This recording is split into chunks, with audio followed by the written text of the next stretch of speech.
पिता परमेश्वर, हम आपका धन्यवाद देते हैं, आपके सुंदर समय के लिए धन्यवाद देते हैं और सप्ताह के दिन के लिए प्रभु धन्यवाद देते हैं। और बड़े अनुग्रह के साथ पिता परमेश्वर और अपनी इच्छा के अनुसार पिता परमेश्वर आपने हम सबों को सब्त के दिन में लेके आया और प्रभु आपने हमें पवित्र किया और आप पिता परमेश्वर हम सबों को अपने आशीषों से तृप्त करते हैं। इसके लिए हम आपका धन्यवाद देते हैं। आगे की पूरी समयों को प्रभु जी आपके सामर्थ्य हाथों में सौंपते पिता, और होने दे पिता परमेश्वर कि प्रभु अपने मुख से पिता परमेश्वर, मेरे मुख से पिता परमेश्वर तू बोल और बातचीत कर। प्रभु जी हम आपका धन्यवाद देते हैं। हम अपने अपने गुनाह और पापों को प्रभु जी स्मरण करते हैं पिता, और हम आपसे प्रार्थना विनती करते हैं पिता कि हर एक गुनाहों के लिए और हर एक पाप के लिए प्रभु जी हमें क्षमा कीजिए। प्रभु सारी बातों की आदर और महिमा प्रभु जी हम आपको देते हैं। विनती हम अपने उद्धारकर्ता प्रभु यीशु मसीह के सामर्थ्य और पवित्र नाम से मांगते हैं, सुनिए और दया से ग्रहण कीजिए। आमीन। तो हम लोग अभी क्या कर रहे हैं? 10 आज्ञाओं को देख रहे हैं। तो वचन क्या कहता है कि तुम सबसे पहले परमेश्वर के राज्य और धार्मिकता की खोज करो। तो परमेश्वर का राज्य और धार्मिकता क्या है? परमेश्वर का राज्य और धार्मिकता क्या है? परमेश्वर की धार्मिकता ये है कि हम उसकी आज्ञाओं का क्या करें? पालन करें। 10 आज्ञा दिया हुआ है, हम लोग उस 10 आज्ञाओं को पहले पढ़ते हैं, क्योंकि बहुत ज़रूरी है ये 10 आज्ञाओं के विषय में जानना। और आज हम लोग उस वचन में जाएंगे और हम लोग देखेंगे कि यीशु मसीह के कार्य क्या है और हमारे काम, यीशु मसीह ने अपने कार्य को पूरा किया है और हमको अपना काम को क्या करना है? पूरा करना है। क्या लिखा हुआ है? निर्गमन 20 अध्याय। तब परमेश्वर ने ये सब वचन कहे, मैं तेरा परमेश्वर यहोवा हूँ, जो तुझे दासत्व के घर अर्थात मिस्र देश से निकाल लाया है। तू मुझे छोड़ दूसरों को ईश्वर करके ना मानना, और तू अपने लिए कोई मूर्ति खोदकर ना बनाना, ना किसी की प्रतिमा बनाना जो आकाश में या पृथ्वी पर या पृथ्वी के जल में है। तू उनको दंडवत ना करना और ना उनकी उपासना करना, क्योंकि मैं तेरा परमेश्वर यहोवा जलन रखने वाला परमेश्वर हूँ। और ध्यान से सुनिए, और जो मुझसे बैर रखते हैं उनके बेटों, पोतों और परपोतों को भी पितरों का दंड दिया करता हूँ। और जो मुझसे प्रेम रखते और मेरी आज्ञाओं को मानते हैं उन हजारों पर क्या किया करता हूँ? करुणा किया करता हूँ। और क्या लिखा है कि तू अपने परमेश्वर का नाम व्यर्थ ना लेना, क्योंकि जो यहोवा का नाम व्यर्थ ले वह उसको निर्दोष ना ठहराएगा। और तू विश्राम दिन को पवित्र मानने के लिए स्मरण रखना। 6 दिन तो तू परिश्रम करके अपना सब काम काज करना, परंतु 7वां दिन तेरे परमेश्वर यहोवा के लिए विश्राम दिन है। उसमें ना तो तू किसी भांति का कामकाज करना, और ना तेरा बेटा, ना तेरी बेटी, ना तेरा दास, ना तेरी दासी, ना तेरे पशु, ना कोई परदेशी दो तेरे फाटकों के भीतर अर्थात तेरे घर में हो। क्योंकि 6 दिन में यहोवा ने आकाश और पृथ्वी और समुद्र और जो कुछ उनमें है सबको बनाया, और 7वें दिन विश्राम किया। इस कारण यहोवा ने विश्राम दिन को आशीष दी और उसको पवित्र ठहराया। है ना? तो परमेश्वर का विश्राम दिन कौन सा है? आज है। आज का दिन जो है परमेश्वर का विश्राम दिन है, जो कि 7वां दिन कहलाता है। शैतान ने उसको क्या किया? बदल दिया कॉन्स्टेंटाइन राजा के माध्यम से। और कॉन्स्टेंटाइन राजा लौदीकिया की कलीसिया में मतलब एक आदेश निकाल दिया कि अब से विश्राम दिन कब मनाया जाएगा? रविवार को मनाया जाएगा। तो क्या परमेश्वर झूठा है? नहीं ना, परमेश्वर सच्चा है और कॉन्स्टेंटाइन झूठा था। क्यों? क्योंकि वो शैतान के बस में किया हुआ था और शैतान की बातों को क्या कर रहा था? वो कर रहा था। आगे क्या बोलता है? तू अपने पिता और अपनी माता का आदर करना, जिससे जो देश तेरा परमेश्वर यहोवा तुझे देता है उनमें तो बहुत दिन तक क्या करने पाए? रहने पाए। तो माता पिता का आज्ञा का पालन करना और माता पिता का आदर करना भी बहुत ही ज़्यादा जरूरी है। तू खून ना करना, तू व्यभिचार ना करना, तू चोरी ना करना, तू किसी के विरुद्ध झूठी साक्षी ना देना, तू किसी के घर का लालच ना करना, ना तो किसी की स्त्री का लालच करना, और ना किसी के दास दासी या बैल गधे का, और ना किसी की कोई वस्तु का लालच करना। ये 10 आज्ञा परमेश्वर ने सब मनुष्यों के लिए दिए हैं। पहले इजरायलियों के लिए, और बाद में जब अनुग्रह अन्य जातियों की तरफ शिफ्ट हुआ अन्य जातियों की तरफ मोड़ा, क्योंकि इजरायलियों ने परमेश्वर के काम को, या यीशु मसीह उनके पैरों पे आ गए थे, उनके कदमों में आ गए थे, लेकिन फिर भी उन्होंने यीशु मसीह को क्या किया, मरवाया, है ना। यीशु मसीह को सूली तक चढ़ाने में उन लोगों ने कोई कसर नहीं छोड़ा। तो बाद में सुसमाचार अन्य जातियों की तरफ क्या हो गया, शिफ्ट हो गया, अन्य जातियों की तरफ चला गया, और अन्य जाति लोग भी क्या करने लगे, विश्वास करने लगे। लेकिन जब से, है ना, जब यीशु मसीह चले गए, प्रकाशित वाक्य में 7 कलीसिया के बारे में बताता है, तो इन 7 कलीसियाओं में जब हम लोग देखते हैं, तो इसको हम लोग कभी और बाद में देखेंगे, तो 7 कलीसियाओं में कभी भी यीशु मसीह की शिक्षाओं को ठीक से नहीं रखा गया, 7 कलीसिया में, है ना। तो 7 कलीसिया में यदि यीशु मसीह को ठीक से उनको रखा जाता, तो आज ये नौबत नहीं आता, और आज हम लोग ये वाला प्रचार नहीं कर रहे होते, है ना। परमेश्वर की 10 आज्ञा जो है वो परमेश्वर का हृदय है।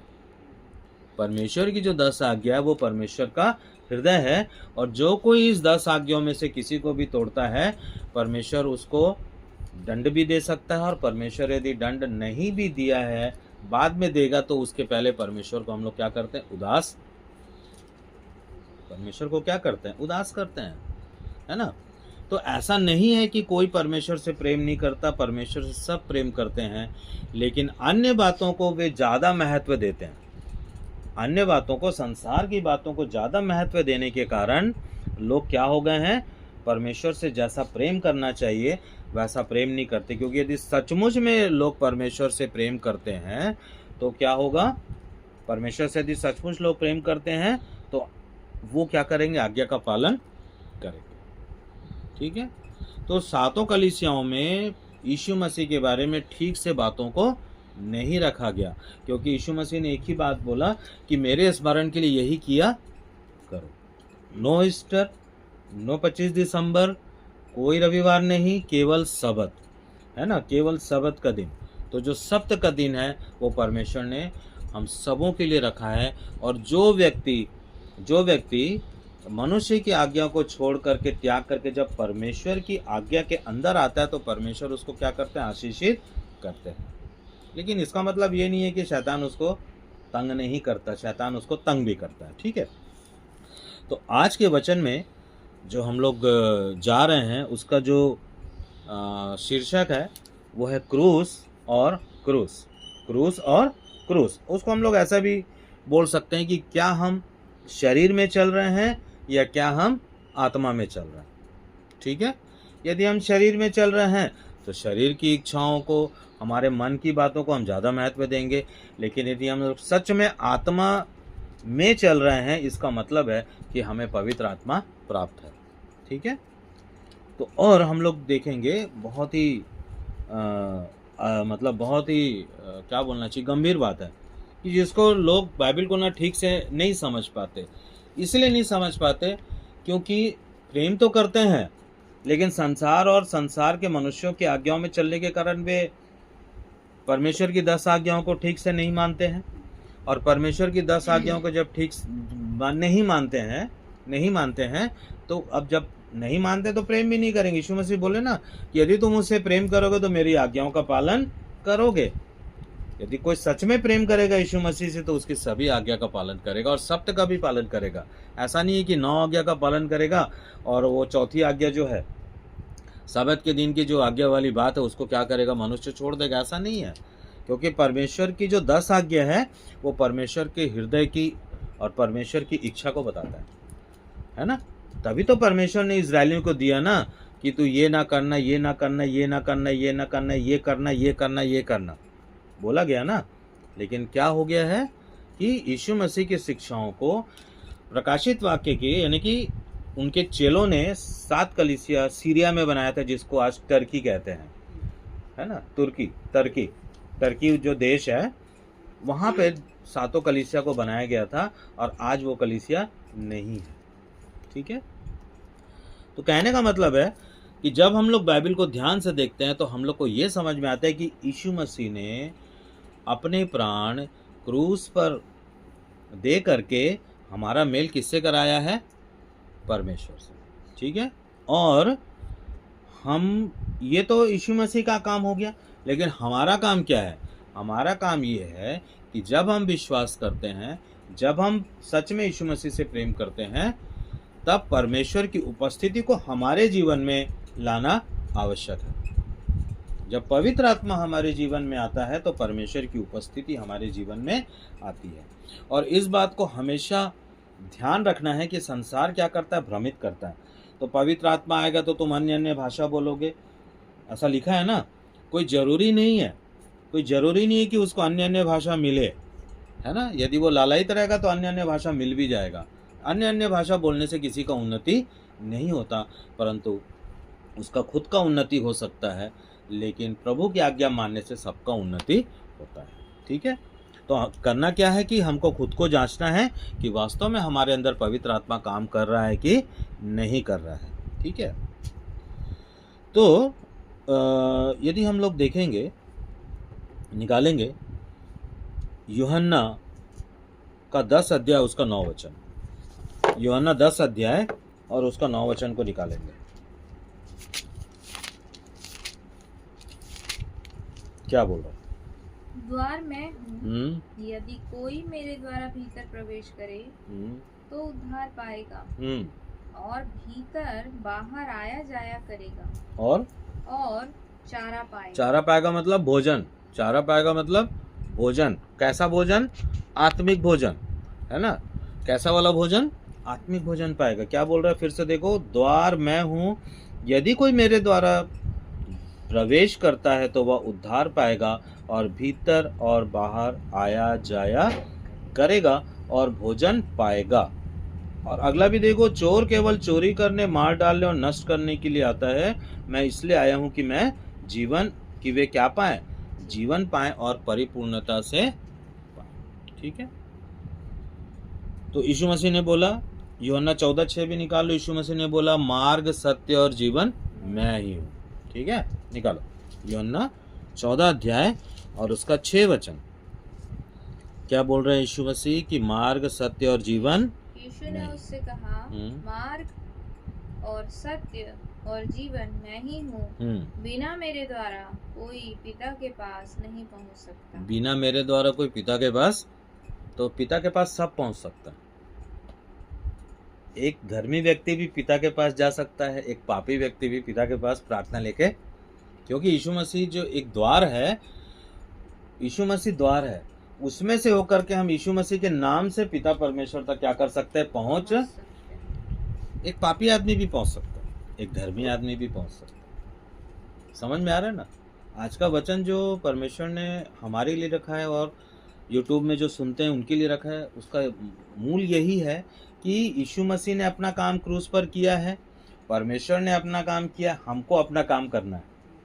ठीक है, परमेश्वर का काम है ना, कि परमेश्वर ने जगत से ऐसा प्रेम किया कि उसने अपने इकलौते पुत्र को भेजा ताकि जो कोई उस पर विश्वास करे नाश ना हो परंतु अनंत जीवन। तो विश्वास और अनंत जीवन के बीच में बहुत सारा काम है। हम विश्वास तो करते हैं, एक पापी आदमी भी विश्वास करता है, तो शैतान भी तो विश्वास करता है। शैतान को तो अनंत जीवन तभी मिलेगा ना कि जब वो पश्चाताप करेगा, लेकिन शैतान पश्चाताप करने वाला नहीं है। तो जो पश्चाताप करेगा, जो प्रभु यीशु मसीह से प्रेम करेगा, जो उसकी आज्ञाओं पर चलेगा, उसकी आज्ञाओं का पालन करेगा, तब परमेश्वर पिता प्रसन्न होकर के यीशु मसीह के माध्यम से हमको क्या देते हैं? पवित्र आत्मा देते हैं। और इसी को कहते हैं कि जब पवित्र आत्मा आता है तो परमेश्वर की उपस्थिति को लेकर के आता है। यीशु मसीह ने क्या काम किया? यीशु मसीह को जितनी बातें आज्ञा दी गई थी उन्होंने पूरा आज्ञा को माना। यीशु मसीह क्रूस पर चढ़ने से मना नहीं किए। यीशु मसीह क्रूस पर चढ़े, सारे जगत के पाप को लिए और लेकर के मृत्यु, यानी कि सारे पाप जो था, पाप के कारण उनकी क्या हुई? मृत्यु हुई। ठीक है, उसके बाद पवित्र आत्मा उनको जीवन भी दिया। हम लोग आगे देखते हैं, है ना। तो यीशु मसीह वह द्वार है जिसमें से होकर हम परमेश्वर के समीप जा सकते हैं और उसकी उपस्थिति में आ सकते हैं, है ना। तो कहने का मतलब है कि परमेश्वर की उपस्थिति में जाना एक बात है, और महत्वपूर्ण बात यह है कि परमेश्वर की उपस्थिति हमारे जीवन में आना। और प्रभु जो है वो अपने खोजने वाले को प्रतिफल देता है। यदि किसी को समझ में आ गया कि प्रभु ही परमेश्वर है, यीशु मसीह परमेश्वर है, तब उसको जो खोजेगा तो वो उससे प्रेम करेगा, है ना।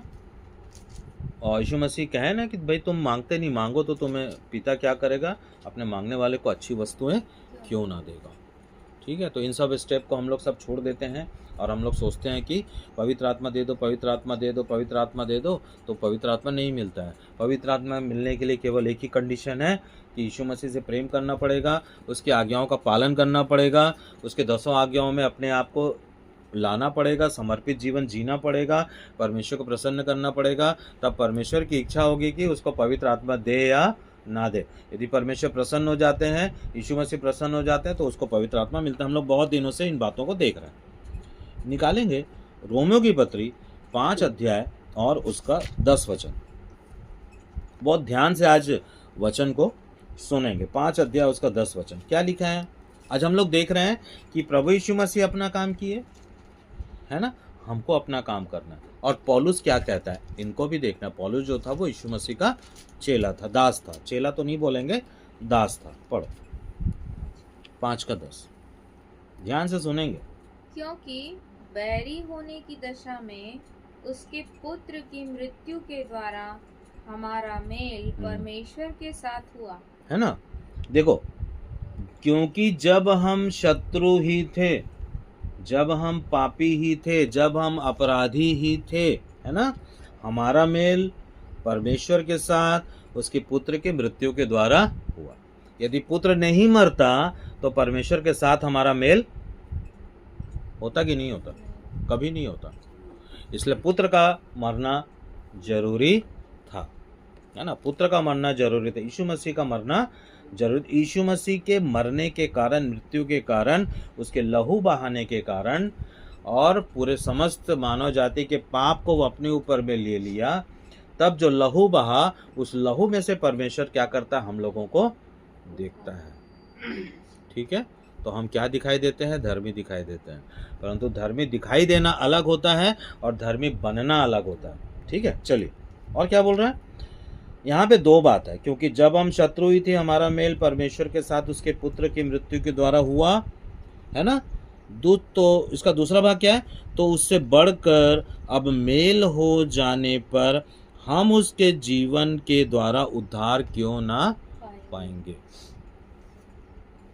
तो यीशु मसीह ने जिस आज्ञाकारिता के जीवन को जिया, उसी आज्ञाकारिता के जीवन को जब हम लोग अपने जीवन में जिएंगे, तब हम क्या पाते हैं? उद्धार को पाते हैं। ठीक है, इतना आसान नहीं है उद्धार पाना। ठीक है, कहीं भी कोई भी बोलता है कि खाली विश्वास करने से हमको स्वर्ग मिल जाएगा, तो कभी नहीं मिलेगा, है ना।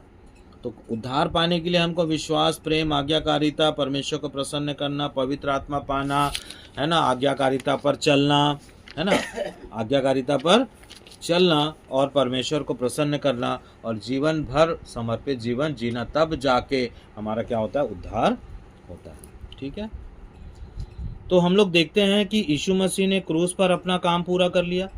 परमेश्वर ने पवित्र आत्मा के द्वारा यीशु मसीह को क्या कर दिया? जिला दिया। अब मेल हो जाने के बाद परमेश्वर के हृदय को समझना और यीशु के क्रूस पर मृत्यु प्राप्त करने का मर्म का अर्थ यही है कि अब हमें कुछ बातों के द्वारा यीशु मसीह को प्रसन्न करना और परमेश्वर को प्रसन्न करना है। मेल करा दिया गया है, यीशु मसीह ने अपना काम कर दिया, है ना। लेकिन अब हमको काम करना है कि जब हम विश्वास करते हैं और जब हम परमेश्वर को प्रसन्न करते हैं, यीशु मसीह को प्रसन्न करते हैं, उसकी आज्ञाओं पर चलते हैं, उसकी आज्ञाओं का पालन करते हैं, तो तभी परमेश्वर क्या होता है? प्रसन्न होता है। बिना आज्ञा पालन किए कोई भी व्यक्ति परमेश्वर को प्रसन्न नहीं कर सकता। अब रोमियो जो है 5 अध्याय में क्या लिखा हुआ है कि विश्वास के द्वारा परमेश्वर से मेल। जब हमको पता चल गया कि यीशु मसीह जो है उसकी मृत्यु के कारण परमेश्वर से हमारा मेल हुआ है, तो अभी यहाँ पे केवल मेल हुआ है, अभी उद्धार नहीं हुआ। उद्धार के लिए हमको कुछ काम करना पड़ेगा, है ना। और विश्वास बिना कर्म का अधूरा है। विश्वास कर रहे हैं कि हाँ हमको उद्धार मिलेगा, उद्धार मिलेगा, उद्धार मिलेगा, हमको स्वर्ग मिलेगा, स्वर्ग मिलेगा, लेकिन उसके पहले हमको क्या करना पड़ेगा? हाँ, पश्चाताप से निकल करके परमेश्वर को प्रसन्न करते हुए, पवित्र आत्मा को प्राप्त करते हुए, आज्ञाकारिता पर चलते हुए परमेश्वर को प्रसन्न करना पड़ेगा। तब जब वो पवित्र आत्मा देगा, तब वहाँ से हमारा अनंत जीवन की शुरुआत होती है। ठीक है, चलिए अब हम लोग देखते हैं कि जो परमेश्वर का जो अनुग्रह है, मतलब अब हम लोग क्या कर रहे हैं, परमेश्वर को प्रसन्न करने की कोशिश कर रहे हैं। किसके द्वारा? उसके आज्ञाकारिता में चलकर, यीशु मसीह की बातों को मानकर। ठीक है, जब हम लोग धीरे धीरे उसको प्रसन्न करते हैं, तो जब पवित्र आत्मा की सहभागिता द्वारा हमें अनंत जीवन के मार्ग पर ले जाता है। कौन ले जाता है? परमेश्वर का अनुग्रह। और परंतु जैसे यीशु द्वारा मेल करना यीशु का काम है, और आज्ञाकारिता में चलकर परमेश्वर की उपस्थिति, उसके पवित्र आत्मा के द्वारा एक व्यक्ति के जीवन में आना एक व्यक्ति का कार्य, यानी कि जो विश्वास करता है उसका काम है, हमारा काम है। तो पौलुस जो है इन्हीं बातों को बहुत ही स्पष्ट शब्दों में क्या करता है, व्यक्त करता है। निकालेंगे हम लोग रोमियो की पत्री 8 अध्याय उसका 9 वचन निकालेंगे। रोमियो की पत्री उसका 8 अध्याय और उसका 9 वचन। ये समझ में आ रहा है कि नहीं आ रहा है? आ रहा है ना समझ में? लिखो, देखो क्या लिखा हुआ है, पढ़ो। परंतु ध्यान से सुनना। कि परमेश्वर का आत्मा तुम में बसता है, तो तुम शारीरिक दशा में नहीं परंतु आत्मिक दशा में। क्या बोल रहा है कि यदि वास्तव में परमेश्वर का आत्मा तुम में वास करता है, तो तुम शरीर में नहीं वरन किस में हो? आत्मा में। अब जब तक हम शरीर में रहेंगे ना, तब तक हम जो शरीर वाले लोग हैं उनकी बातों को मानते रहे। समझ में आ रहा है? जो शरीर पर मन लगाते वो हमको बहका देगा और हमको फुसला देगा, और शैतान का काम ही है फुसलाना, धोखा देना। हम लोग पिछले बार देखे थे कि शैतान अपनी धूर्तता के द्वारा किस प्रकार से लौदीकिया की कलीसिया में एक क्या बोलना चाहिए, मीटिंग करवा के पास करवा लिया, जिसमें विक्टर था। हम लोग पिछले बार देखे थे, है ना?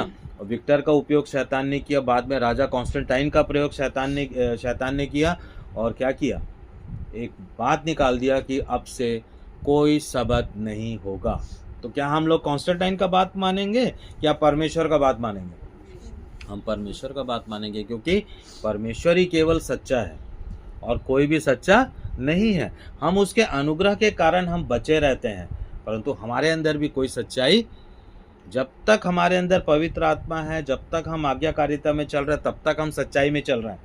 यदि हम वास्तव में हमारे अंदर पवित्र आत्मा नहीं है और यदि हम आज्ञाकारिता में नहीं चल रहे, तो हमारे अंदर कोई भी सच्चाई। और जब हम आज्ञाकारिता में चलते हैं, तो चलने के लिए जो पवित्र आत्मा हमको दिया जाता है, वो हमको चलने में क्या करता है? मदद करता है। तो क्या बोल रहा है कि यदि वास्तव में परमेश्वर का आत्मा तुम में नहीं है, वास करता है, तो तुम शरीर में, यदि तुम्हारे अंदर पवित्र परमेश्वर का आत्मा वास करता है, पढ़ो। परमेश्वर का आत्मा तुम में बसता है, तो तुम शारीरिक दशा में नहीं परंतु आत्मिक दशा में हो। अच्छा, उसके नीचे भी पढ़ो, क्या बोल रहा है? यदि किसी में मसीह का आत्मा नहीं, तो वह उसका जन नहीं। ध्यान से ना, यदि किसी के अंदर मसीह का आत्मा नहीं है, तो वो उसका जन, तो क्या उसका उद्धार होगा? नहीं होगा। इसलिए इस संसार में जो शिक्षा जो चलाया गया कि तुमको परमेश्वर को क्या करना है, एक औरत का एक स्त्री का बोला गया कि वो स्त्री जो थी वो एक न्यायाधीश के दिन रात उसके पास जा कर के क्या करती थी, गुहार लगाती थी कि मेरा न्याय कर दो, मेरा न्याय कर दो, मेरा न्याय कर दो। तो वो जो राजा था या जो भी न्यायाधीश था, वो परमेश्वर का नहीं था, लेकिन फिर भी उस औरत के बार बार न्याय मांगने के कारण वो उसका न्याय कर देता है। इसी चीज को बोलते हैं संसार के जो कलीसिया चर्चेस हैं, रविवारी कलीसिया के जो पास्टर्स हैं, वो बोलते हैं कि भाई तुम बार बार मांगो, तुमको पवित्र आत्मा मिल जाएगा। ऐसा नहीं है, है ना? पवित्र आत्मा मांगने के लिए कंडीशन है। पवित्र आत्मा मांगने के लिए कंडीशन है, यदि तुम मुझसे प्रेम करते हो तो मेरी आज्ञाओं का पालन करोगे, और यदि तुम मेरी आज्ञाओं का पालन करते हो, है ना, तो पिता प्रसन्न होगा, और पिता की प्रसन्नता के कारण ही पवित्र आत्मा तुम्हारे तक आएगा, है ना? हम लोग क्या देख रहे हैं कि क्रूस पर यीशु मसीह ने अपना काम किया, लेकिन हमको अपना काम करना है। यीशु मसीह ने क्रूस पर मृत्यु को सह करके परमेश्वर के साथ क्या कर लिया, हमारा मेल करा दिया, है ना। मुख्य बात, यीशु मसीह ने अपना काम कर दिया, है ना। लेकिन हमको अपना काम करना है कि परमेश्वर की उपस्थिति को हमारे जीवन में लेकर के, ठीक है। तो हम लोग यहाँ पे जो देख रहे हैं यूहन्ना 14:21 को देखेंगे, वापस जाएंगे यूहन्ना 14:21 में क्या बोल रहा है, इसी बात को हम लोग देख लेते हैं। जिसके पास मेरी आज्ञाएं हैं और वह उन्हें मानता है वही मुझसे प्रेम रखता है। जिसके पास मेरी आज्ञाएं हैं और वो क्या करता है, उसका पालन करता है, उसे मानता है, वही मुझसे प्रेम करता है। और जो मुझसे प्रेम करता है, जो भी व्यक्ति यीशु मसीह से प्रेम करता है, उससे मेरा पिता प्रेम करेगा और मैं उससे प्रेम करूंगा और अपने आप को उस पर क्या करूंगा, कैसे प्रकट करूंगा, पवित्र आत्मा के माध्यम से, है ना। पवित्र आत्मा के माध्यम से यीशु मसीह क्या करते हैं, प्रकट करते हैं, ठीक है। आगे हम लोग देखेंगे। अब वापस हम लोग आते हैं रोमियो की पत्री, उसका 7 अध्याय, है ना। धीरे धीरे हम लोग जाएंगे, है ना। रोमियो की पत्री 7 अध्याय। तो रोमियो की पत्री 7 अध्याय में पौलुस ने व्यवस्था और पाप के विषय में लिखा है ना। व्यवस्था और पाप के विषय में लिखा है। क्या लिखता है, मतलब यहाँ पर पौलुस जिस व्यवस्था के बारे में वर्णन कर रहा है वह पत्थर पर लिखी हुई व्यवस्था। मतलब कहने का मतलब है, हम लोग बहुत दिनों से देख रहे हैं कि जब तक हम आज्ञाओं को या 10 आज्ञाओं को, या जिसे व्यवस्था भी कहते हैं, व्यवस्था के काम नहीं, केवल व्यवस्था, आज्ञा, जिसको हम लोग जब तक बाहर देखते रहते हैं तब तक वो बाहर है, तब तक वो बाहर है ना। लेकिन परमेश्वर का वचन ये कहता है कि मैं अंत के दिनों में अपनी आत्मा क्या करूंगा, सब पर उंडेलूंगा। उन्हीं पर उंडेला जाएगा जो परमेश्वर से प्रेम करता है, यीशु मसीह से प्रेम करते हैं। और बाइबल ये भी कहती है कि जो मतलब जिसके ज़्यादा क्षमा होता है वो ज़्यादा प्रेम करता है। परंतु जो भी है तो परमेश्वर सबसे प्रेम करते हैं, है ना। लेकिन फिर भी परमेश्वर का प्रेम करने का जो स्तर होता है वो थोड़ा अलग अलग भी रहता है। इसका मतलब ये नहीं कि वो किसी से प्रेम नहीं करते हैं। यीशु मसीह यूहन्ना से ज़्यादा प्रेम करते थे, यूहन्ना यीशु मसीह से ज़्यादा प्रेम करता था, है ना। यूहन्ना जो था वो यीशु मसीह पर ऐसे लदा रहता था और लद रह करके वो क्या करता था, बातों को सुनता था, ठीक है। तो हम लोग देखेंगे पौलुस का कहना था कि जब मैं बाह्य तौर पर व्यवस्था के बिंदुओं पर नजर डालता हूं तो मैं पाप के विषय में जानकारी पाता हूं, है ना। निकालेंगे रोमियो 7:7 पढ़ेंगे, पढ़ो। तो हम क्या कहें, क्या व्यवस्था पाप है? कदापि नहीं, वरन बिना व्यवस्था के मैं पाप को नहीं पहचानता। क्योंकि व्यवस्था यदि न कहती कि लालच मत कर तो मैं लालच को न जानता, परंतु बस क्या बोल रहा है, तो हम क्या कहें, क्या व्यवस्था पाप है? बिल्कुल नहीं, विपरीत इसके कि व्यवस्था के बिना मैं पाप को नहीं जान पाता। यदि हमारे सामने 10 आज्ञा नहीं आया होता, 10 आज्ञा हमको नहीं मिलता, तो हम लोग पाप के विषय में ठीक से जान पाते क्या? किसी का घर का लालच करते रहते, किसी के पैसे का लालच करते रहते, किसी पर गलत नज़र डाल करके अपने जीवन मतलब अपने शरीर की अभिलाषा की पूर्ति करते रहते, है ना, चोरी करते। तो ये सब चीज़ को जानकारी हमको कहाँ से मिलता है? 10 आज्ञा से मिलता है ना। 10 आज्ञा से मिलता है। तू चोरी ना करना, तू व्यभिचार ना करना, तू किसी की स्त्री की लालच ना करना, तू ये ना करना, तू वो ना करना, ऐसे करके व्यवस्था हमको पाप के विषय में जानकारी देती है। और जब व्यवस्था हमको पाप के विषय में जानकारी देती है तो हम क्या जान जाते हैं कि ये पाप है, इसको हमको नहीं करना है। लेकिन पौलुस जो है कौन सी व्यवस्था की बात कर रहा है? जब हम व्यवस्था को बाहर ऐसा देखते हैं तो आगे पढ़ो क्या लिखा। परंतु पाप ने अवसर पाकर आज्ञा के द्वारा मुझ में सब प्रकार का लालच उत्पन्न किया। बस पाप जो होता है वो हमारे अंदर संसार और संसार की बातों के लालच को क्या करता है? डालता है, ठीक है। क्या होता है कि व्यवस्था के बिना पाप मृतक है। यदि व्यवस्था दिख रहा है हमको तब तक पाप जो है वो एक्टिव हो जाता है। ठीक है, कि कब ऐसा होता है, जब हम व्यवस्था को बाहर देखते हैं। मनुष्य शारीरिक है, आराम से बैठो ना, आराम से बैठो, कोई दिक्कत नहीं, पैर ऊपर करके बैठो। मनुष्य जो है वो शारीरिक है और मनुष्य किसी भी तरह से खुद से परमेश्वर की 10 आज्ञाओं को जी कर ही नहीं सकता। ठीक है, तो क्या बोलता है, इसलिए पाप के बारे में व्यवस्था हमको सचेत करती है, अर्थात व्यवस्था पाप के विषय में जानकारी देती है। चाहे इसे व्यवस्था कह लो या आज्ञा, परमेश्वर ने 10 आज्ञा मूसा को दी ताकि पाप के विषय में इजरायली लोग जाने, और बाद में आज्ञाओं को तोड़े जाने के बाद जब विधियां दी गई तो वो प्रायश्चित था, है ना। इजरायलियों को बहुत सारी विधियां दी गई जिसको मूसा की व्यवस्था कहते हैं, है ना, उसमें हमको नहीं जाना।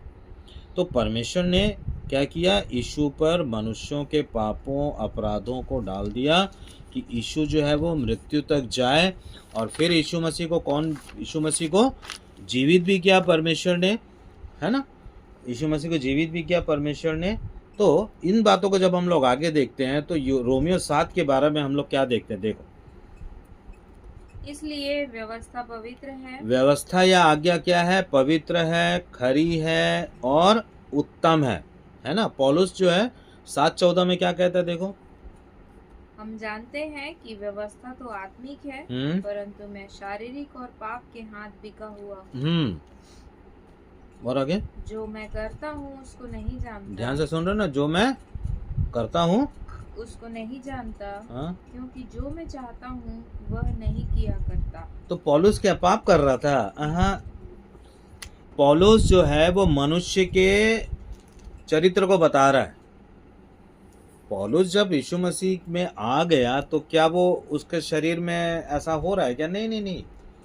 इसको हम लोग भी पहले गलत समझते थे, लेकिन पवित्र आत्मा बताया कि नहीं, पौलुस जो है वो मनुष्यों के बारे में चित्रण कर रहा है।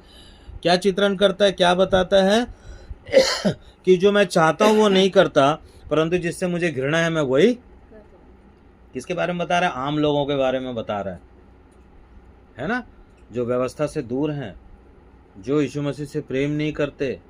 यीशु मसीह चर्च तो जाते हैं लेकिन फिर भी पाप में फंसे रहते हैं और अपने जीवन को बर्बाद कर लेते हैं। कुछ लोग तो आत्महत्या तक कर लेते हैं, गया उनका जीवन। ठीक है, कहने का मतलब है कि जब पौलुस जो है वो रोमियो के पत्र 7 अध्याय में जितने भी बातें बोलता है, ये कोई पौलुस का चरित्र नहीं है, परंतु वो मनुष्यों के, आम इंसान के बारे में बता रहा है। ठीक है, और साथ ही ये जो बता रहा है कि जब तक पवित्र आत्मा किसी के अंदर हृदय में नहीं आ जाता तब तक वो इस चरित्र से पीड़ित रहता है।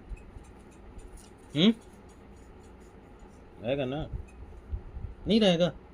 चोरी करने का आदत होगा, पवित्र आत्मा भीतर नहीं, विश्वास तो यीशु मसीह पर कर रहा है ना, विश्वास यीशु मसीह पर कर रहा है, परमेश्वर पे भी विश्वास कर रहा है, चर्च भी जा रहा है, बाइबल भी पढ़ रहा है, प्रार्थना भी कर रहा है, लेकिन उसका जो चोरी करने का जो आदत है, या लालच करने का जो आदत है, या व्यभिचार करने का जो आदत है, वो नहीं जाएगा। क्यों? क्योंकि पवित्र आत्मा भीतर, जब भीतर कुछ है ही नहीं तो उसको निरुत्तर कौन करेगा, है ना। चलो आगे हम लोग देखते हैं। ठीक है, तो पौलुस क्या बोलता है, मतलब पौलुस का कहने का मतलब है कि यीशु के द्वारा परमेश्वर के साथ मेल हो जाने के बाद भी एक व्यक्ति पाप के हाथों बिका हुआ रहता है। समझ में आ रहा है ना? यीशु मसीह ने तो परमेश्वर से मेल कर दिया अपनी मृत्यु के द्वारा, लेकिन हमारा काम क्या था कि परमेश्वर को प्रसन्न करना, यीशु मसीह को प्रसन्न करना और पवित्र आत्मा की उपस्थिति को हमारे जीवन में पा लेना। जब पवित्र आत्मा हमारे जीवन में आता है, हमारे हृदय में उपस्थित होता है, जो दिया जाता है, तब हम ये समझ सकते हैं कि हमारे हृदय में परमेश्वर की उपस्थिति और यीशु मसीह की उपस्थिति है। तब जब भी आप कोई बात गलत बोलोगे, तुरंत पवित्र आत्मा आपको क्या बोलेगा? गलत, ये गलत है, ये सही है। ठीक है, रोमियो 7:24 पढ़ो, 7:24। हम धीरे धीरे फिर 8 में आएंगे। 7:24 पढ़ो, क्या बोल रहा है? मैं कैसा अभागा मनुष्य हूँ, मुझे इस मृत्यु की देह से कौन छुड़ाएगा? हमारे प्रभु यीशु मसीह के द्वारा परमेश्वर का धन्यवाद हो। इसलिए मैं आप बुद्धि से तो परमेश्वर की व्यवस्था का, परंतु शरीर से पाप की व्यवस्था का सेवन। ध्यान देना पौलुस क्या बोल रहा है, मैं बुद्धि से तो परमेश्वर की 10 आज्ञाओं से खुश रहता हूँ। अरे वाह, इतना बढ़िया आज्ञा है, कोई मनुष्य दे ही नहीं सकता परमेश्वर के अलावा। लेकिन क्या बोलता है कि दूसरी ओर उसके शरीर में पाप जो है वो ऊपर नीचे करता रहता है, उसके दिमाग को घुमाता रहता है। समझ में आ रहा है ना? उसके शरीर में तो पाप की व्यवस्था जो है वो पाप की व्यवस्था को पूरा कर रहा है, नहीं उसी पाप की सेवा कर रहा है। समझ में आ रहा है नीरज?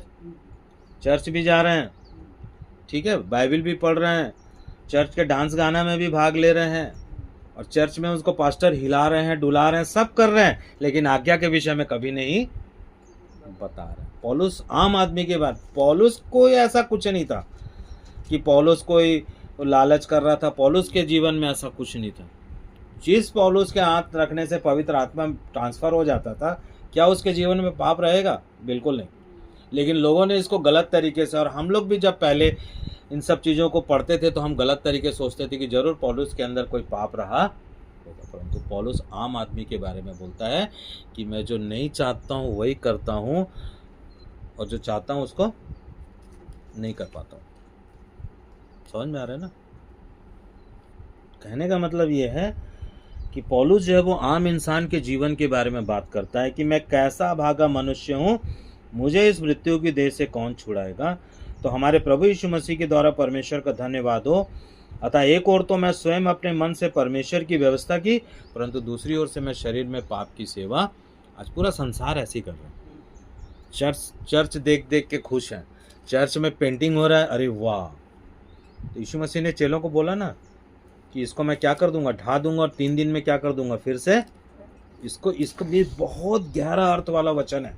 इसको यदि हम लोग किसी दिन पढ़े करेंगे तो कम से कम 1-1.5 घंटा लग जाएगा उसको समझने में। तो कहने का मतलब ये है कि मनुष्य क्या कर रहा है आज के समय में, परमेश्वर की आज्ञाओं से दूर है ना? परमेश्वर को उसने अपना विरोधी बना लिया है, परमेश्वर का विरोध कर रहा है, यीशु मसीह का विरोध कर रहा है, बाइबल का भी विरोध कर रहा है। परंतु ऐसा नहीं है कि परमेश्वर उससे प्यार नहीं करते, परमेश्वर उससे प्यार करते हैं। तभी तो प्रकाशित वाक्य में 18:4 में बोल रहे हैं ना कि इनमें से क्या करो, निकलो और उनके पापों में सहभागी मत बनो, क्योंकि उनके लिए दंड जो है वो तैयार किया जा चुका है। ठीक है, चलिए आगे हम लोग देखेंगे, है ना? कहने का मतलब है कि पौलुस हर उस व्यक्ति के बारे में लिखता है जो पाप से, मतलब जो पाप से छूटना चाहता है। अच्छा, यहाँ पे हम लोग इस बात को भी समझ दें कि यदि कोई ऐसा व्यक्ति, किसी के अंदर में ये ऐसी बातें चल रही है और वो चाहता है कि मैं इस पाप से क्या करूं, छूट जाऊं, तो उसके अंदर कुछ ना कुछ विवेक क्या कर रहा है, काम कर रहा है ना? है ना? समझ में आ रहा है ना तारणी, कि वो छूटना तो चाहता है, परंतु परमेश्वर ने उत्पत्ति 4:7-4 में क्या कहा था, कैन को क्या बोला था कि तुझे पाप पर प्रभुता करनी है, कि ना कि पाप तुझ पर क्या करे, प्रभुता करे। नींद तो नहीं आ रहा ना? हमारे ऊपर में क्या कौन प्रभुता कर रहा है? संसार के ऊपर में पाप प्रभुता कर रहा है। परमेश्वर कैन से कहते हैं कि तुझको पाप पर प्रभुता करना है, पाप पर शासन करना है, पाप को हाँकना है ना? जबकि हो क्या रहा है संसार में, पाप जो है वह मनुष्य को हाँक रहा है, चल इधर चोरी करने, चल इधर व्यभिचार करने, चल इधर छुप छुप के, चल इधर ऐसे, चल इधर थोड़ा फोन से, चल इधर थोड़ा, चलो थोड़ा सा, है ना? तो परमेश्वर जो है वो कैन को बोलते हैं, समझाते हैं वहाँ पे कि तुझे पाप पर क्या करना है, प्रभुता करना है, ना कि पाप तुझ पर प्रभुता करे। क्योंकि यदि तू भला ना करे तो पाप द्वार में छिपा हुआ बैठा है।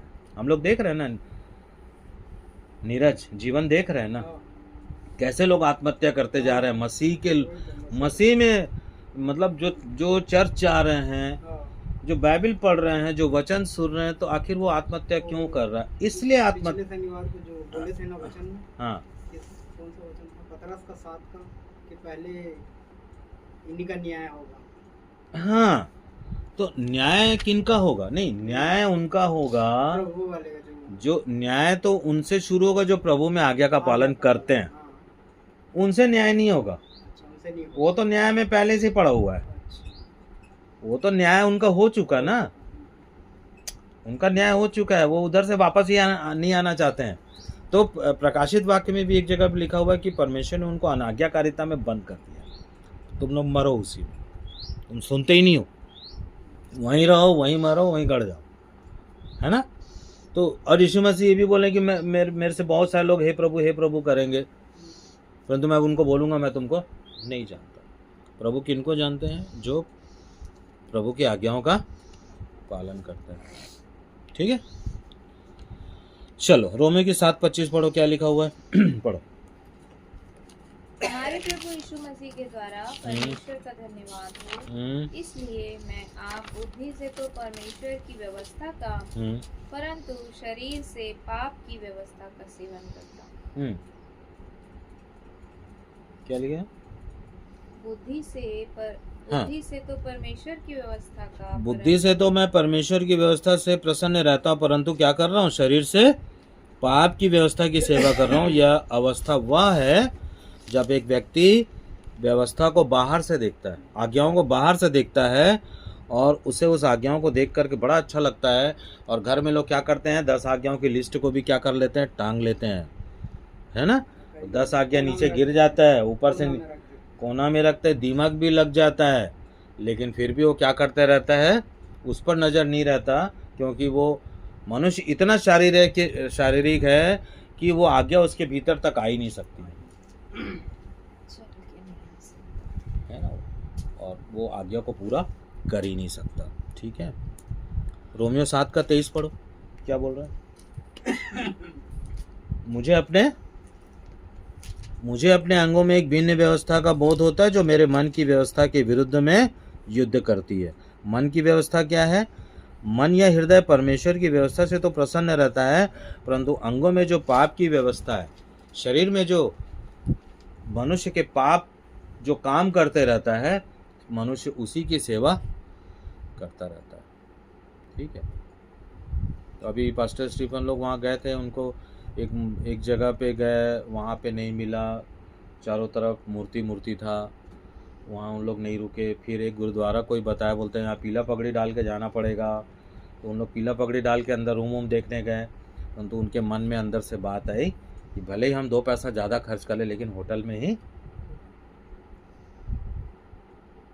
यदि उन लोग वहाँ रुक जाते तो परमेश्वर उनसे प्रसन्न नहीं होता।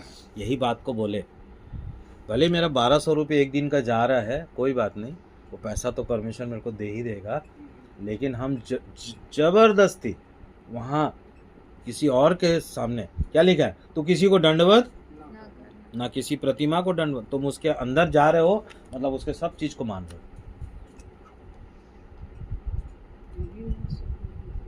समझ में आ रहा है ना तारणी? तो अभी तुमसे पवित्र आत्मा बात कर रहा है, बाद में बात करूंगा मैं तुमसे। ठीक है, तो कहने का मतलब है कि तो मैं जीवन को कैसे जीऊं, ये बातें उनके लिए है जिनके अंदर विवेक जागृत है, जो परमेश्वर की व्यवस्था से प्रसन्न रहते हैं और अपने अंगों में पाप को जागृत पाते हैं। ऐसे मनुष्य बोल सकते हैं कि मैं कैसा अभागा मनुष्य हूँ, और कौन मुझे इस मृत्यु की देह से छुड़ाएगा। ये पूरा शरीर क्या है, मरा हुआ है, ये मृत्यु वाला शरीर है।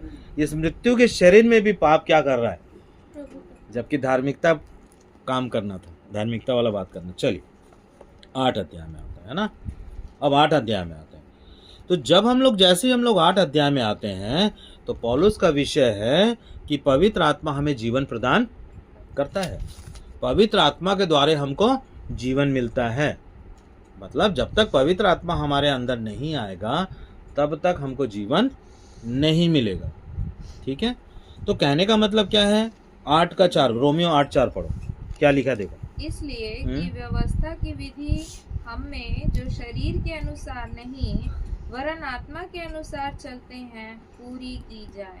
क्या बोल रहा है कि 8:4 है ना, 8:4 क्या बोल रहा है कि जिससे कि व्यवस्था का डिमांड हमारे अंदर शरीर के अनुसार नहीं हो सकता। जब तक हम शरीर में है तब तक व्यवस्था हमारे अंदर काम, आज्ञा हमारे अंदर काम नहीं करेगा। तो हमारे अंदर आज्ञा काम कब करेगा, जब आत्मा, पवित्र आत्मा हमारे भीतर आएगा, वो 10 आज्ञाओं को लेकर के आता है, वो हमारे हृदय पटल पर आज्ञा को लिख देता है और हमको क्या करता है, चलाता है। मैं एक बात बोला था ना, रविवारी चर्च वाले पवित्र आत्मा को अप्रसन्न नहीं करते हैं, क्योंकि पवित्र आत्मा उनके पास ही नहीं है। जिनके पास पवित्र आत्मा है वो यदि परमेश्वर की एक आज्ञा को भी तोड़ेगा तो वो पवित्र आत्मा को क्या करता है, शोकित करता है। और संडे चर्च वाले सोचते हैं, रविवारी चर्च वाले सोचते हैं कि हम पवित्र आत्मा को शोकित ना करें। पवित्र आत्मा है ही नहीं तो शोकित का, पवित्र आत्मा यदि होता तो वो रविवारीय व्यवस्था और कानून को छोड़ करके परमेश्वर की आज्ञा की तरफ फिर जाते और पश्चाताप करते कि हाय प्रभु, मैं इतने दिन तक अज्ञानतावश जो था वो रविवारी कानून में फंसा हुआ था, मनुष्य के व्यवस्था में जी रहा था, लेकिन तूने मुझ पर अनुग्रह किया और अब मैं तेरे व्यवस्था और तेरी आज्ञाओं के अंदर और तेरे आशीष और तेरी पवित्रता के अंदर में। पढ़ो आगे 8-9 पढ़ो, जो मैं 8-9। जबकि परमेश्वर का आत्मा तुम में बसता है तो तुम शारीरिक दशा में नहीं परंतु आत्मिक दशा में हो। अब क्या बोल रहे पौलुस कि यदि वास्तव में परमेश्वर का आत्मा तुम में वास करता है तो तुम शरीर में नहीं हो वरन किस में हो। तो क्या शरीर की बात पूरी करोगे कि आत्मा की बात पूरी करोगे, बताओ। शरीर की पूरी करोगे? नहीं, आत्मा की पूरी करो।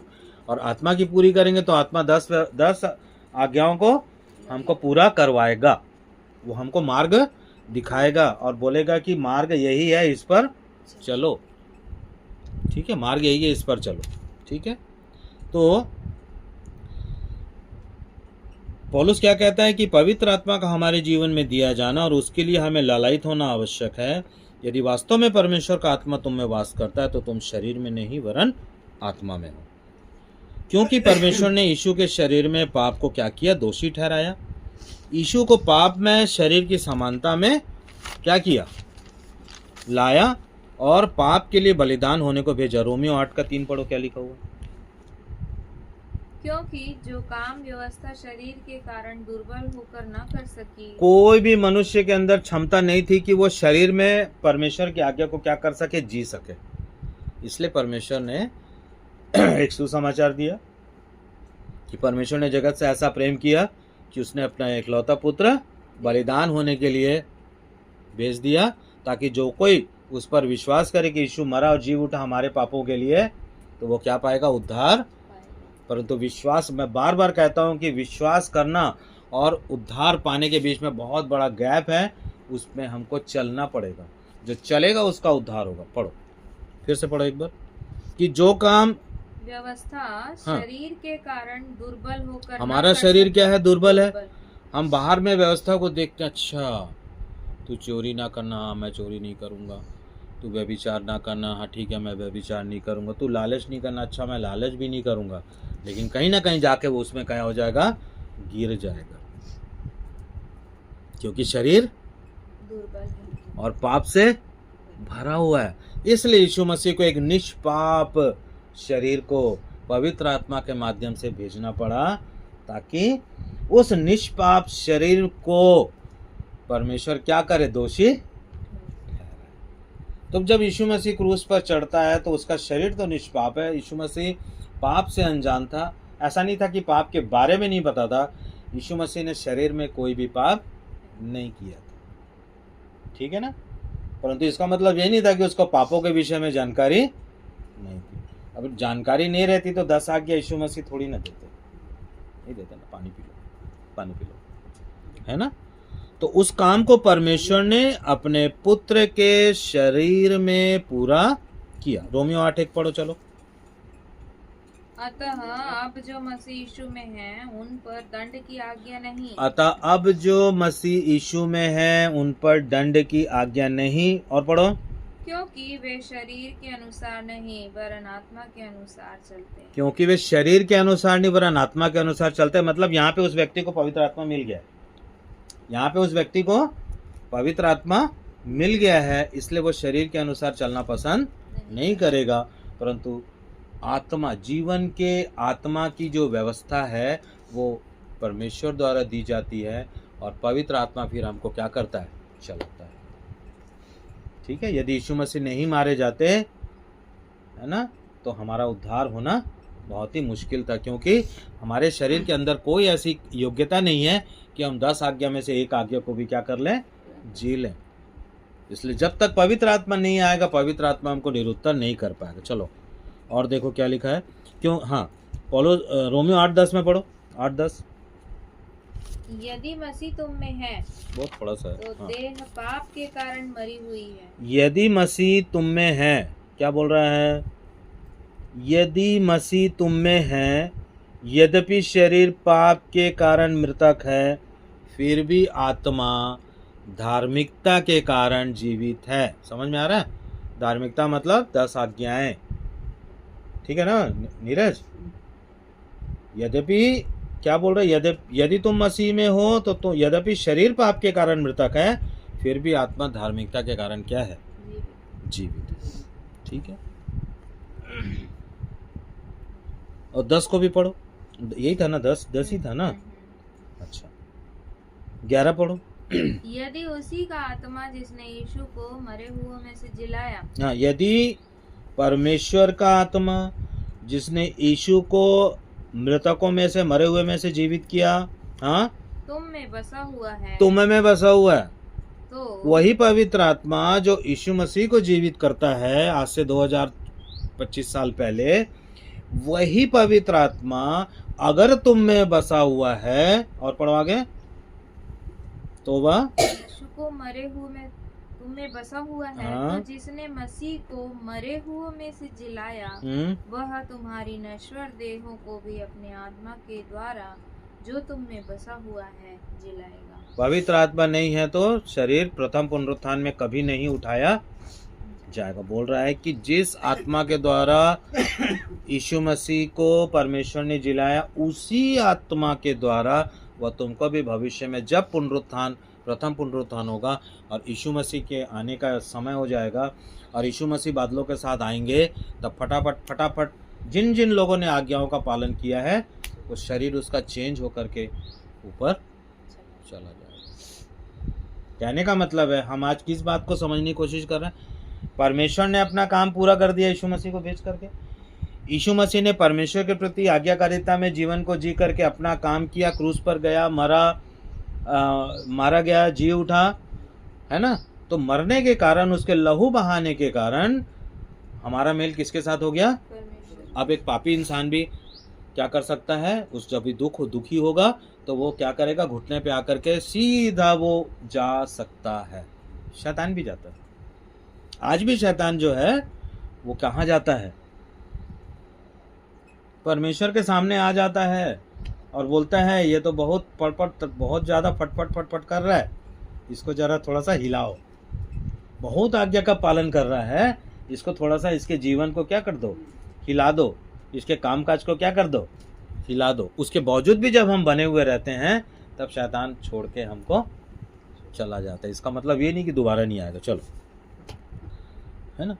तो यदि मसीह तुम में है, तो यद्यपि शरीर पाप के कारण मृतक है, फिर भी आत्मा धार्मिकता के कारण जीवित है। पहला पत्रस 2:24 निकालो, बस अब बहुत ही कम समय में ये हो जाएगा पूरा। इसलिए आज जब परमेश्वर का वचन चलता है, क्योंकि परमेश्वर का वचन है जो हमारा आत्मा का भोजन है। परमेश्वर का वचन क्या है? आत्मा का भोजन है। इसलिए 10 मिनट 15 मिनट ऊपर नीचे होने से कोई भी फर्क नहीं पड़ना चाहिए, क्योंकि संसार के भोजन के लिए पूरे 6 दिन हम लोग परेशान रहते हैं।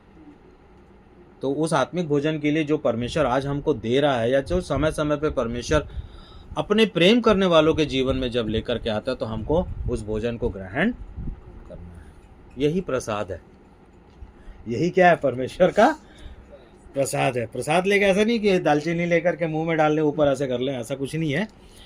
ये परमेश्वर का भोजन है। चलो पढ़ो। अपने आप को स्वतंत्र जानो, पर अपनी इस स्वतंत्रता को बुराई 2:24 था ना? 2:16 नहीं, पहला पत्रस 2:24 पढ़ो। वह आप ही हमारे पापों को अपनी देह पर लिए हुए क्रूस पर चढ़ गया। वह आप ही हमारे पापों को लिए हुए देह में लिए हुए क्या, कहाँ पे चढ़ गया? क्रूस पे चढ़ गया। और जिससे हम पापों के लिए मर कर धार्मिकता के लिए जीवन बिताएं। जिससे कि हम पापों के लिए मर जाएं और उसके धार्मिकता मतलब उसके 10 आज्ञाओं में हम जीवन को क्या करें? बिताएं, है ना। आज से काफ़ी समय पहले बहुत सारे लोग आए थे यहाँ पे पास्टर स्टीफन के द्वारा प्रचार किया गया था, और बाद में एक लड़का उठ करके वो परमेश्वर के विरोध में खड़े हो गए, लेकिन उसको जरा भी शर्म नहीं लगा कि मैं परमेश्वर के, जरा भी उसको डर नहीं लगा, और वो परमेश्वर का विरोध करता रहा, और लास्ट में मैं उसके छाती में हाथ रख के बोला, इतना घमंड अच्छा नहीं है ना। तुमसे परमेश्वर नहीं है कि तुम परमेश्वर को पैदा नहीं किया, परमेश्वर तुमको पैदा किया। वो तो गनीमत है कि परमेश्वर ने तुमको खोज लिया है। तो जब तुमको खोज लिया है तो तुम परमेश्वर को खोजो, और जब तुमको पता चलेगा कि 10 आज्ञा से बढ़ के कुछ नहीं है तो 10 आज्ञा का पालन करोगे। चल रोमियो 8 का 13 पढ़ो।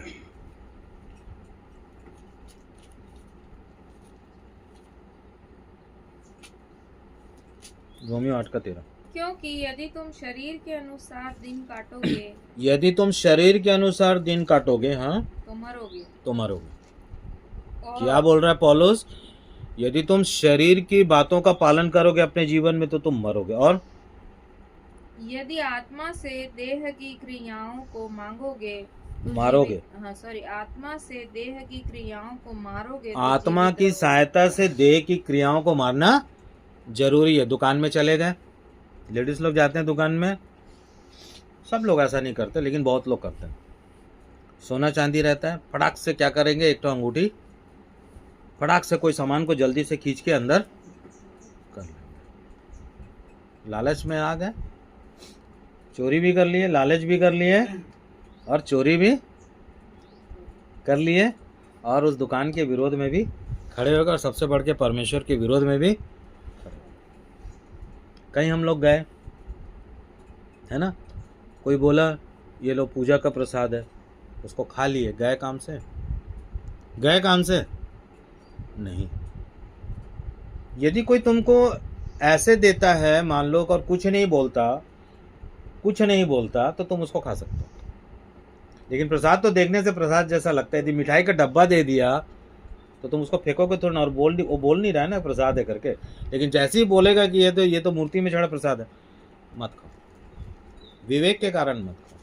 समझ में आ रहा है? इसको मैं बाद में कभी बताऊंगा। चलो, तो यह बात जो मतलब आज हम लोग क्या बोल रहे हैं कि यीशु से प्रेम करने से जो आत्मा हमें दिया जाता है, उसके हमको क्या करना है, पवित्र आत्मा परमेश्वर की सारी धार्मिकता को, सारी आज्ञाओं को लेके आता है, और हमारे हृदय में क्या करता है, लिखता है।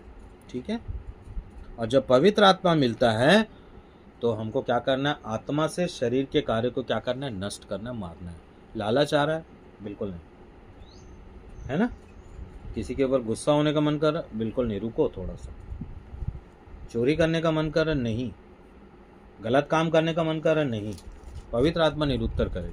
जब पवित्र आत्मा आता है तो पवित्र आत्मा हमको क्या करता है, संभालता है। चलो 7 का 23 पढ़ो। 7 का 23, रोमियो 7:23 पढ़ो। परंतु मुझे अपने अंगों में दूसरे प्रकार की व्यवस्था दिखाई पड़ती है। नहीं, रोमियो 7:23 है कि 8:23 है? 8:23 को पढ़ो। 8:23, रोमियो 8:23 पढ़ो। और केवल वही नहीं, पर हम भी जिनके पास आत्मा का पहला फल है, आप ही अपने में कराहते हैं, और लेपालक होने की अर्थात अपनी देह के छुटकारे की बाट जोहते हैं। जिसके पास पवित्र आत्मा नहीं है उसको देह के छुटकारे की बाट कभी नहीं जोएगा। देह का छुटकारा कब? जीते जी मर जाओ ऐसा नहीं। देह का छुटकारा कब? जब यीशु मसीह आएंगे उस समय देह का छुटकारा, प्रथम पुनरुत्थान में देह का छुटकारा होगा। समझ में आ रहा है ना? ऐसा नहीं कि जीते जी भैया अब तो मेरे को जीने का मन नहीं करता, अब तो मेरे को मरने का मन करता। कल एक बुढ़ी भाई जा रही थी सामने से, वो बोलती है कि क्या तो बोली, वो यही बोली कि शायद कि मैं जितना जल्दी हो सके उठ जाऊं। तो मैं बोला कि परमेश्वर की इच्छा के बिना तुम नहीं उठाए जाओगे। जिस दिन तुम्हारा समय आएगा उसी दिन तुम जाओगे। इसलिए तब तक जियो, खाओ, पियो, मस्त रहो। और यादव एक आती बहुत एजेड है, 90 साल से ऊपर हो गई है, तो वो मेरे को बोलती है। चलिए आगे बढ़ो। हाँ, तो जो पवित्र आत्मा हमको मिलता है वो आत्मा का क्या है? प्रथम फल है। आत्मा का प्रथम फल है। एक और परमेश्वर ने क्या किया है, पवित्र आत्मा जब परमेश्वर देता है तो हमको लेपालक पुत्र पुत्री बनाना, ठीक है।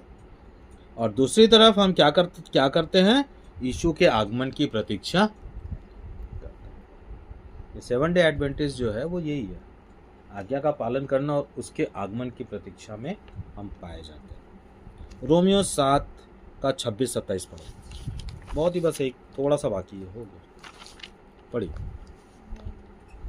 रोमियो 8 का 26-27, सॉरी, रोमियो 8 का 26 पढ़ो। इसी रीति से आत्मा भी, बहुत ध्यान से सुनना, हाँ, इसी रीति से आत्मा भी हमारी दुर्बलता में सहायता करता है, हाँ, क्योंकि हम नहीं जानते कि प्रार्थना किस रीति से करना चाहिए, हाँ, परंतु आत्मा आप ही ऐसी बातों पर आत्मा स्वयं भी ऐसी आहें भर भर कर जो अवर्णनीय है, जो वर्णन से बाहर है, हमारे लिए विनती करता है। और हृदयों को जानने वाला परमेश्वर जानता है कि आत्मा की मनसा क्या है, क्योंकि वह पवित्र लोगों के लिए परमेश्वर की इच्छा के अनुसार विनती। इसके ऊपर मैं पहले बता चुका हूँ कि जब हम आत्मिक जीवन में कमज़ोर होते हैं तब तक हमको पता भी नहीं रहता, हम आज्ञा पालन में चल रहे, 10 आज्ञा हमारे अंदर है, पवित्र आत्मा हमारे अंदर है। जब हम किसी बात में कमज़ोर होते हैं तो पवित्र आत्मा हमको पता भी नहीं रहता, लेकिन पवित्र आत्मा आहें भर भर के हमारे आत्मा के लिए, हमारे अनंत जीवन के लिए, हमारे उद्धार को कायम रखने के लिए परमेश्वर से प्रार्थना करता, और हमको पता नहीं। इसको रविवारी चर्च वाले कैसे बोलते हैं, आहें भर भर के प्रार्थना करो, ओ परमेश्वर, ओ परमेश्वर, ऐसा कुछ नहीं है। पवित्र आत्मा आहें भरता है तो हमको पता भी नहीं चलता, लेकिन बाद में पवित्र आत्मा बताता है कि तुम इस विषय में कमजोर थे, देखो मैं तुम्हारे लिए प्रार्थना। बहुत गहरी बात है। चलो हम लोग कहाँ पे आ गए, कि क्या होता है, आत्मा हमारी दुर्बलता में सहायता करता है। हम लोग क्या देख रहे हैं, शरीर दुर्बल है, शरीर पाप के कारण क्या है, फिर भी आत्मा धार्मिकता के कारण क्या है, आत्मा धार्मिकता के कारण जीवित है। 10 आज्ञा हमारे जीवन में क्या कर रहा है, काम कर रहा है। चलो ठीक है, तो कभी भी ऐसा भी अपने को नहीं समझना है कि हम लोग को आ ओ करके हमको प्रार्थना करना, बिल्कुल नहीं करना। हमको सिंपल प्रार्थना करना। परमेश्वर साधारण से प्रार्थना से क्या होता है, प्रसन्न होता है। और सबसे बड़ी प्रार्थना और सबसे बड़ा आराधना क्या है, 10 आज्ञाओं में जीवन को व्यतीत करना। उसके बाद आप प्रार्थना नहीं भी करोगे तो भी चलेगा, क्योंकि यही आपका जीवन ही आपकी प्रार्थना बन जाती है। आपका आत्मिक जीवन की उत्तमता ही मनुष्य का प्रार्थना बन जाता है। चलो रोमियो 3 अध्याय और उसका 31 वचन। अब ये क्या है, 3 अध्याय की 8 अध्याय, मैं कैसे लिखते चलो, 3:31 शायद। मैं जब लिखता हूँ तो इतना स्पीड में मतलब मैं क्या संभालूँ, ऐसा होता है। हमारा विरोधी कौन हो सकता है? 3:31 है क्या, हाँ 3:31 को पढ़ो 3:31। तो क्या हम व्यवस्था को विश्वास के द्वारा व्यर्थ ठहराते हैं? कदापि नहीं, वरन व्यवस्था को स्थिर करते हैं। व्यवस्था या आज्ञा को हम लोग क्या करते हैं, दृढ़ करते हैं। लोग क्या बोलते हैं मालूम है, अरे यीशु मसीह ने तो आज्ञा का पालन कर लिया, अब हमको आज्ञा पालन करने की क्या जरूरत है। नहीं, यीशु मसीह ने आज्ञा का पालन किया, वो परमेश्वर के प्रति किया, है ना। यदि यीशु मसीह मारे नहीं जाते तो हमारा मेल परमेश्वर के साथ नहीं होता। परमेश्वर ने अपना काम कर दिया, उसने अपने पुत्र को मनुष्य की समानता में क्या कर दिया, भेज दिया, ताकि जो कोई उस पर विश्वास करे वह नाश न हो और अनंत जीवन पाए। परमेश्वर ने यीशु मसीह के जीवन में पवित्र आत्मा को भी भेज दिया। परमेश्वर ने अपना काम पूरा कर दिया, यीशु मसीह ने अपना काम पूरा कर दिया। अब हमको अपना काम करना है। क्या करना है, परमेश्वर की उपस्थिति को हमारे जीवन में लेकर के आना है, तभी उद्धार संभव है और तभी हमारा अनंत जीवन संभव है। नहीं तो सब बकवादी है, बाकी सब बकवास है, कुछ नहीं मिलने वाला। मैं तो स्पष्ट बोल रहा हूँ, कुछ नहीं मिलने वाला।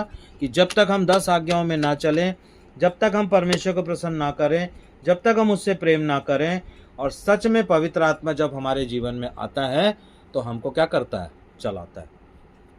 अलग ही मनुष्य बन जाएगा आदमी, एक अलग ही व्यक्तित्व हो जाएगा। चलिए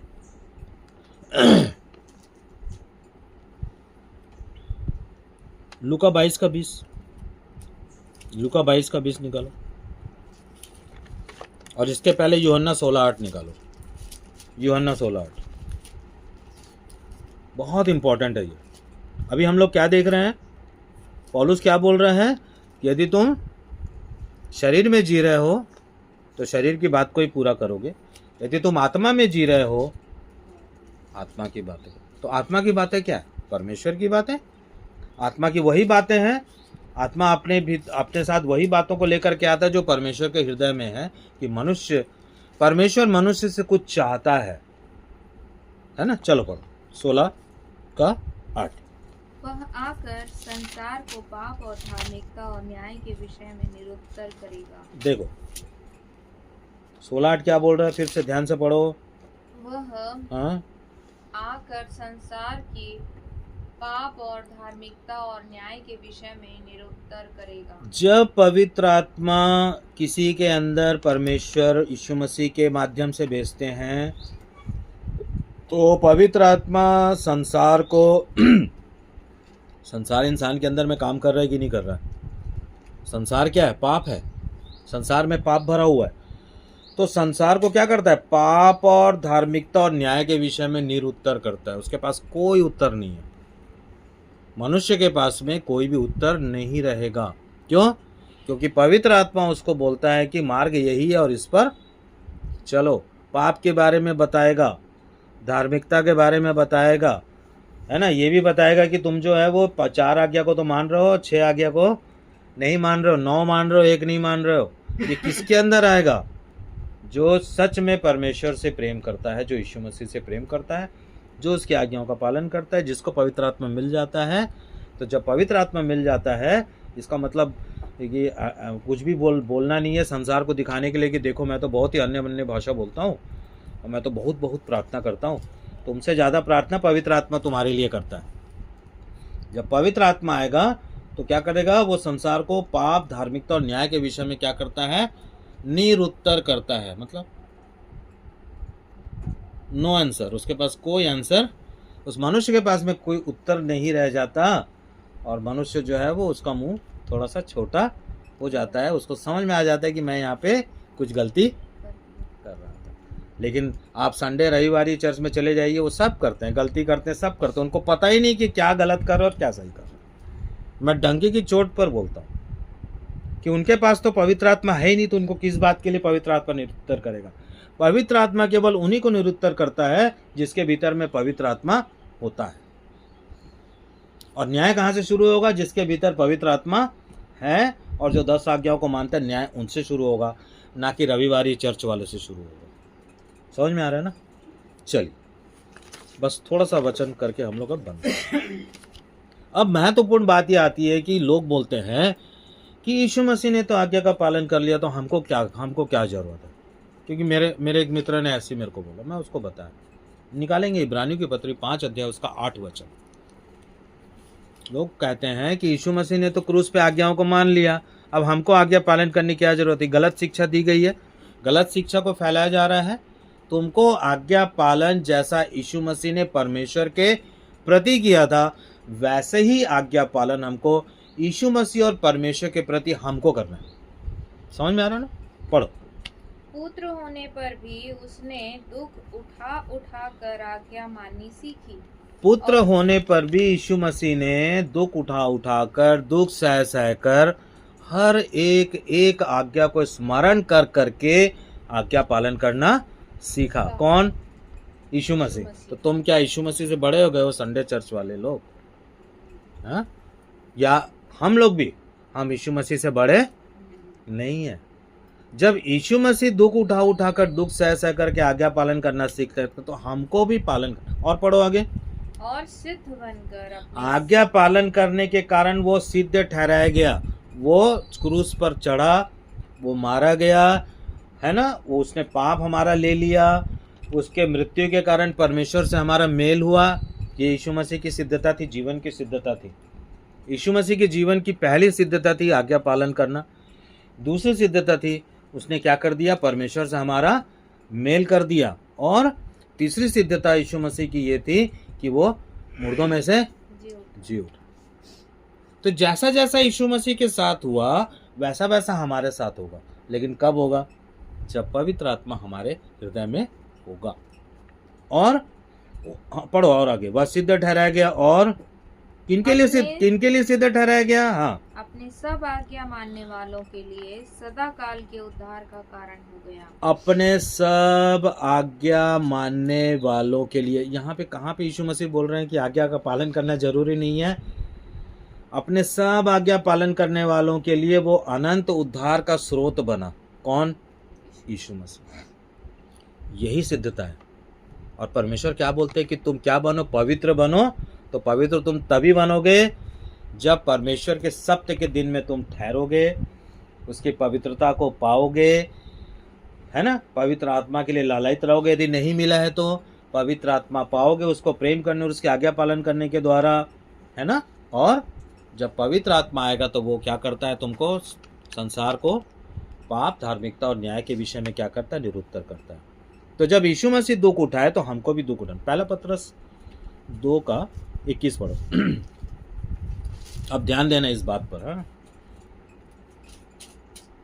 पहला पत्रस 2:21।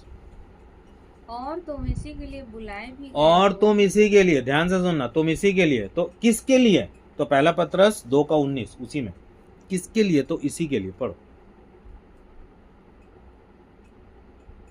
क्योंकि यदि कोई परमेश्वर का विचार करके अन्याय से दुख उठाता हुआ क्लेश सहता है तो वह सुहावना है।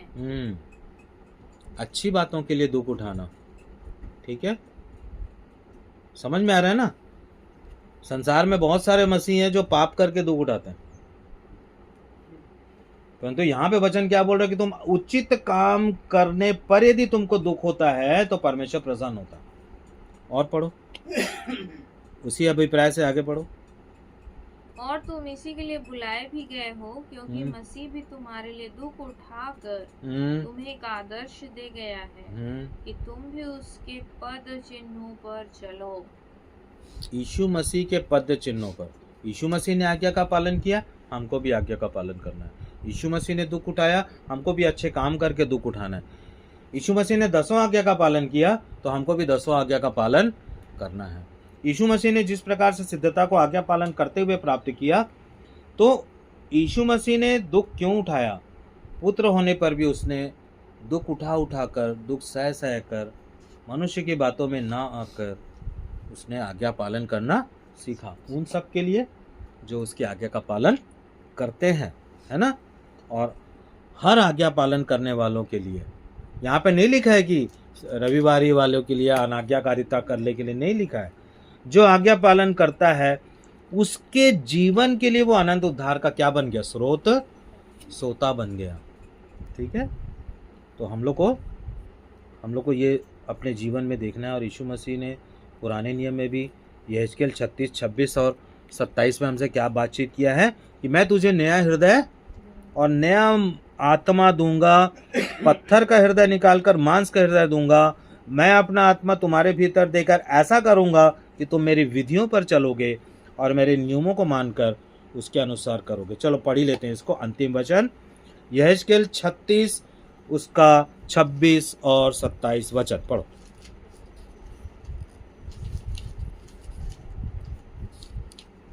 मैं तुझे नया हृदय दूंगा।